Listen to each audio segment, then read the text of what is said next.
Assalamualaikum warahmatullahi wabarakatuh. Bismillahi masya Allah la yasukul khairu illallah. Bismillahi masya Allah la yasrifu su'a illallah.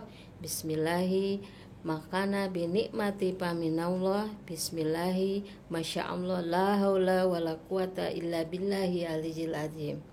Subhanallah wa bihamdihi subhanallahil azim. Subhanallah wa bihamdihi subhanallahil azim. La haula wala quwata illa billahi aliyil azim. Alhamdulillahirabbil alamin. Puji dan syukur kita panjatkan kehadirat Allah Subhanahu wa taala yang mana atas perkenannya kita masih diberi kenikmatan, nikmat Islam, nikmat sehat, nikmat waktu luang. Sholawat serta salam kita curahkan kepada Nabi Muhammad SAW, keluarganya, para sahabatnya, serta para pengikutnya hingga akhir zaman. Di hari Jumat yang berkah ini, tanggal 3 Desember 2021, bertepatan dengan tanggal 26 Rabiul Awal 1442 Hijriah, seperti biasa, selama 1 jam interval ke depan, saya akan membahas materi kerohanian. Insya Allah materi yang akan diberikan mengenai manusia yang bangkrut atau manusia yang muflis. Rasulullah pernah bersabda dan bertanya kepada para sahabatnya, tahukah kamu siapa orang yang bangkrut? Para sahabat menjawab, orang yang bangkrut menurut kami adalah orang yang sudah tidak mempunyai dirham atau uang, orang yang sudah tidak mempunyai kekayaan lagi. Maka Rasulullah menjawab, orang yang bangkrut di kalangan umatku adalah orang yang datang pada hari kiamat dengan membawa amalan sholat, puasa, zakat, tetapi pernah mencaci maki seseorang, pernah memakan harta orang lain, pernah menumpahkan darah orang lain, memukul seseorang, maka disebut dari orang yang bangkrut. Karena dari amalan kebaikan mereka, dari pahala mereka diambil untuk orang-orang yang telah dipukul atau dicaci maki. Maka apabila telah habis amalannya, padahal belum selesai urusannya, maka amalan atau kesalahan-kesalahan mereka yang pernah dicaci oleh mereka akan diberikan kepadanya. Kemudian orang tersebut dilemparkan ke dalam neraka. Hadis riwayat Muslim. Hadis di atas menunjukkan bahwa ada seseorang yang sudah mempunyai tiket untuk masuk ke surga karena dia sudah bersahadat, karena dia sudah melaksanakan sholat, baik sholat wajib maupun sholat sunat, karena dia sudah melakukan zakat beserta sodakohnya, dia sudah menjalankan puasa dengan tidak bolong-bolong, bahkan mungkin dia sudah melaksanakan ibadah haji. Namun, orang tersebut disebut orang yang bangkrut atau muflis. Ternyata hal itu disebabkan oleh sipulan tersebut mempunyai 5 dosa yang tidak disadarinya. Apakah dosa-dosa tersebut? 1. Dosa satama. Kedua, dosa dzokap. Ketiga, akal mal. Keempat, sapakadam. Yang kelima, doroba. Mari kita uraikan apakah dosa tersebut di atas. Satama. Ketika hidupnya, sipulan tersebut sering memaki-maki orang tanpa kesalahan, tanpa sebab akibat yang sangat jelas. Sehingga ketika sipulan tersebut akan masuk ke dalam surga, tiba-tiba ada orang yang interupsi.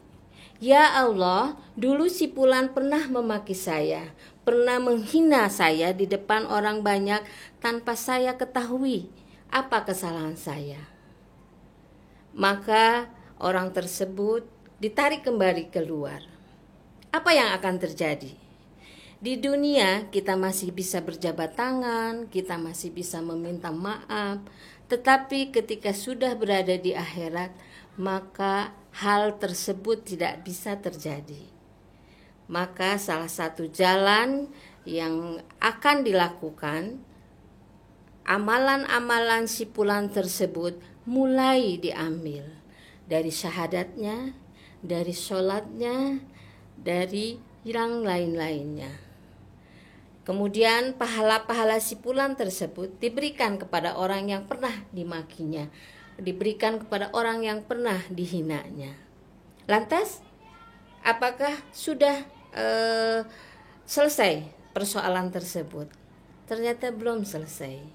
Ada banyak orang yang mungkin sudah dihina oleh si fulan tersebut, maka amalannya sedikit demi sedikit diambil, pahalanya diberikan kepada orang-orang yang sudah dihinanya. Apabila sudah selesai dengan pahala mencaci maki orang tersebut, apakah sudah selesai? Ternyata tidak. Ternyata si fulan masih mempunyai dosa yang lain, yaitu dosa memfitnah seseorang. Si fulan memfitnah orang yang baik dengan cara menuduh berzina dan lain sebagainya, padahal orang tersebut tidak pernah melakukannya.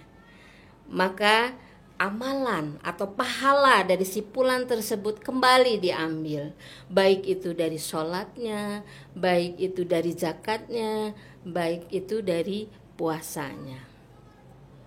Ketika dosa kedua itu sudah selesai dan pahalanya sudah diambil oleh yang difitnah tersebut, sudah selesai? Ternyata tidak, masih ada lagi dosa yang lain. Apakah dosa tersebut? Dosa yang ketiga adalah dosa mengambil hak orang lain atau akala mal. Apakah akala mal tersebut? Ternyata si fulan selama hidupnya banyak memakan harta orang lain, harta yatim piatu, harta dari zakat dari orang-orang tertentu. Maka kembali diambil pahala-pahala dari si fulan tersebut. Terus dari pahala sholatnya, dari pahala zakatnya, dari sodakohnya diambil kembali. Setelah pahalanya sedikit demi sedikit diambil oleh orang-orang yang pernah dimakinya, oleh orang yang pernah dicaci makinya, dari orang yang pernah difitnahnya, terus dari orang-orang yang pernah diambil hartanya. Apakah sudah selesai? Ternyata tidak, masih ada dosa yang keempat, yaitu dosa menumpahkan darah orang lain. Hal ini disebabkan ketika si fulan masih hidup dengan kekuasaan, dengan kekayaannya, maka si fulan dengan mudah menyingkirkan apa yang menjadi penghalangnya. Dengan menyewa para pembunuh bayaran, maka dengan hal yang mustahil untuk menumpahkan darah musuh-musuhnya. Banyak hal terjadi sekarang ini ketika kekuasaan, kekayaan, jabatan, maka dengan mudah menumpahkan darah di mana-mana. Maka ketika sudah mempunyai tiket masuk surga dengan dosa-dosa tersebut, si fulan diambil pahalanya sedikit demi sedikit. Terus apakah ketika dosa menumpahkan darah tersebut beres, maka dijamin si fulan tersebut masuk surga? Ada satu dosa lagi yang tidak bisa dilewatkan, yaitu dosa doroba. Apakah dosa doroba itu? Dosa memukul orang lain. Banyak sekali kejadian-kejadian sekarang ini di masyarakat, ketika tersinggung sedikit, ketika keluarganya ada yang memfitnah, maka dengan mudah tangannya memukul seseorang, menendang seseorang, atau bahkan di antara saudara sendiri itu bisa terjadi pertengkaran, perkelahian. Antar pelajar banyak sekali tawuran yang disebabkan oleh hal-hal yang sepele. Maka dosa ini, dosa yang kelima ini, dosa doroba ini akan sangat mengurangi amalan-amalan pahala kita ketika kita sudah mempunyai tiket untuk ke surga. Ternyata cara untuk menyelesaikannya sangat mengerikan. Caranya dengan mengambil dosa-dosa kita atau kesalahan-kesalahan dari orang yang sudah disakiti oleh kita, yang sudah diambil hartanya oleh kita, yang sudah dipukul oleh kita, yang sudah ditendang oleh kita, dan berbagai macam cara. Itu bukan untuk satu orang saja, tapi untuk banyak orang. Jadi berhati-hatilah dengan 5 dosa yang akan menyeret kita ke dalam neraka. 1. Dosa syatama. 2. Dosa dohab. 3. Ala kamal. 4. Dosa sakaladam. Dan 5. Dosa doroba.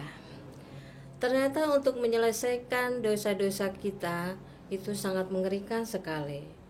Syahadat kita, sholat kita, zakat kita, puasa kita, bahkan haji kita akan diambil amalannya, pahalanya satu persatu oleh orang-orang yang sudah dikhianati oleh kita.